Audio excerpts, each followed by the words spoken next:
Okay, so you're writing a YA novel, but you're trying to make yours unique. Paranormal romance have had their run. The dystopia genre is dead in the water. Reimaginings of fairy tales are tired, and you don't want to do whatever the Tiger's Curse did. So what's left? I didn't know it then, but that was the last normal day of my life. Aliens! Brilliant! Ladies and gentlemen, boys and girls, people of all ages, my name is David Popovich, aka the Bookworm, and welcome to Bookworm Reviews. Sit back and relax as we dive into The Fifth Wave, the first book of The Fifth Wave by Rick Yancey.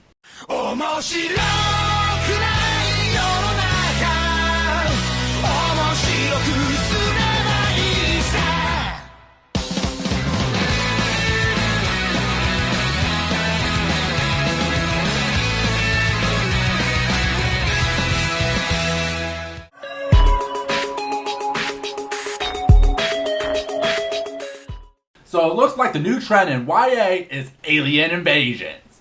Or at least I'm assuming, since this is trying to be the next YA movie trend. I know you're human. How? Because if you were one of them, you would have shot me already. Oh god, we need a franchise! But yeah, the Fifth Wave is the new hot flavor in the YA genre? Is YA a genre? Isn't it more a demographic? And it hits on a classic sci-fi trope, the alien invasion, like War of the Worlds, Independence Day, and it even uses that goddamn Stephen Hawking quote comparing the alien visitors to Columbus. Aren't you so original? So this looks to just be another standard YA book with a spunky young girl deciding which boy she wants to go out with, while destined to save the world with a ragtag team of characters to shoot down little green men. Hip hip hooray! Hip hip hooray! Hip hip! Forget about flying saucers and little green men and giant mechanical spiders spitting out death rays. Forget about epic battles with tanks and fighter jets and the final victory of us scrappy, unbroken, intrepid humans over the bug-eyed swarm. The truth is, once they found us, we were toast. Hooray! Yeah, the book makes it clear it's not one of those alien invasion stories. We follow Cassie on the brink of the end of the human race. 5 months ago, the world was shocked to discover a spaceship hovering over them. While some fear them, others hope this would bring about a new enlightened age as humankind heads into the space age. That doesn't happen. Instead, the others, as they're called, start to wipe out the human race, attacking in waves. The first was an EMP killing all electricity. The second caused a worldwide earthquake, killing half the planet. The third was a disease killing the other half, leaving the remaining few to band together to combat this threat. Then the fourth wave happened, where the others are revealed to be hiding as humans, killing off the remaining humans and making the rest. In the fourth wave, you can't trust that people are still people, but you can trust your gun is still your gun. Whoa. Whoa.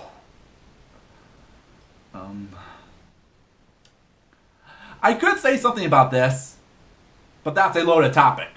So why are they doing this? They're like a landlord who kicks out a deadbeat renter so he can get the house cleaned up for the new tenant. I think this has always been about getting the place ready. Ready?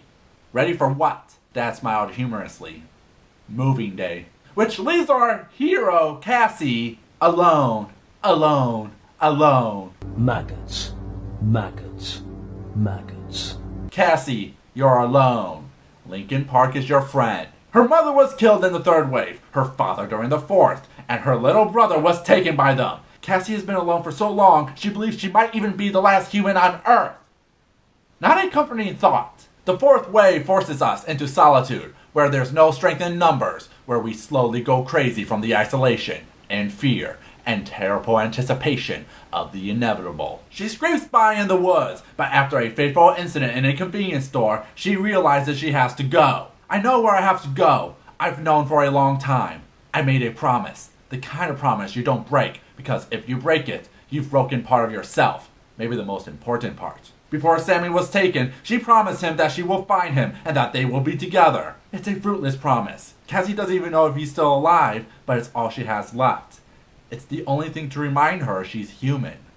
'Cause without it, what's left? But the track will be hard as she is being hunted by one of the others. Will she be able to save her brother in these hopeless odds?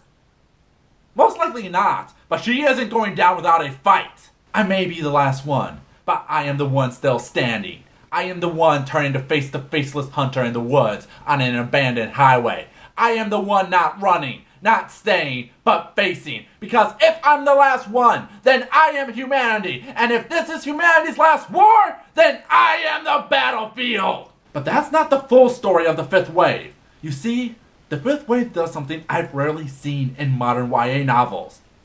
It has multiple narrators. Say what?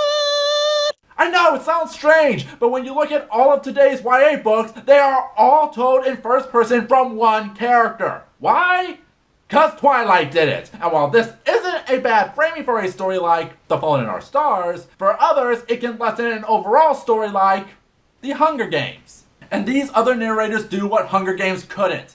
They made me care about the characters and the world around them. With Hunger Games, I always felt distant about the situation, mainly because Katniss was distant on pretty much everything. But in the fifth wave, they give us more weight of the situation. The other main character is named Ben Parrish, who Casey had a crush on back in high school, but never took the chance to say hello. His story is a darker turn, at a man truly waiting for death to come after failing to protect those he loved. We're the dead. There's no one else now. There's the past dead, and the future dead. Corpses and corpses to be. Lincoln Park is your friend. But he's given the chance to redeem himself when he's picked up by a band of military personnel that were able to secure some of the others' tech. Now they are able to fight them, and Ben may have the chance to live for something. While another is from the other that is hunting down Cassie. But it's not the heartless killing machine you would think. When he heard the shots inside the convenience store and followed her back to the campsite, why didn't he finish her then? While she lay crying in the dark. Looks like someone's having an identity crisis!